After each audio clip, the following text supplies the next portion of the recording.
আসসালামু আলাইকুম রহমতুল্লাহ। আউযুবিল্লাহি মিনাশ শাইতানির রাজিম। বিসমিল্লাহির রহমানির রহিম। আল্লাহ তাআলা কোরআনের মধ্যে ঘোষণা করেছেন, ওয়াতাসিমু বিহাবিলিল্লাহি জামিআন ওয়া লা তাফাররাকু।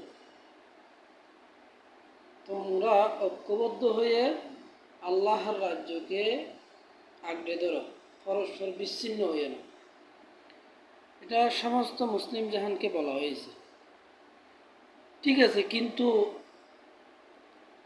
মুসলিম জাহান তো দূরের কথা, এখন যারা এই কোরআন এবং হাদিস সম্পর্কে সবচেয়ে বেশি জ্ঞানের অধিকারী, তারাই আজকে এই আয়াতটাকে অস্বীকার করে ফিতনার পথটাই বেছে নিচ্ছে।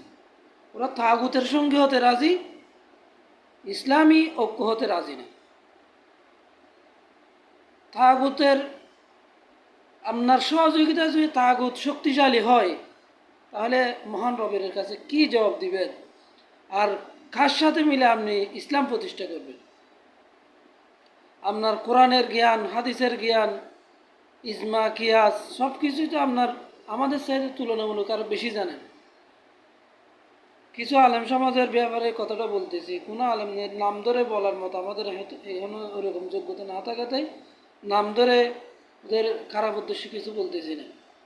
আমরা যতটুকু জানি, আমরা কম জানি আর বেশি জানি, এতটুকুই জানি আলেমদের ঐক্য পুরো মুসলিম জাহানের ঐক্য।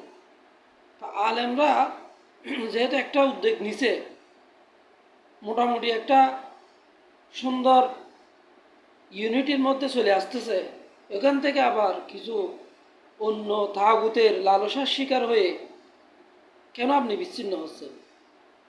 বিচ্ছিন্ন হয়ে কেন এরকম একটা শত বছর পরে একটা সুযোগ আসলো, ব্রিটিশের শোষণ থেকে, পাকিস্তানের নির্যাতন থেকে, স্বাধীনতার পর আবার বুকবাদী রাজনীতির আমরা শোষিত হয়ে, আমরা নির্যাতিত হয়ে 2024 সালে এসে শিশু, ছাত্র জনতা, শ্রমিক জনতা এবং ছাত্র শিক্ষক সবার ভূমিকার, সবার জীবনের বিনিময়ে 2000 শহীদের বিনিময়ে 30,000 পঙ্গুত্ব এবং আহত গাজীর বিনিময়ে আমরা একটা সুন্দর রাষ্ট্র, ভবিষ্যৎ একটা মডেল রাষ্ট্র প্রতিষ্ঠা করার মতো একটা সুযোগ আসছে।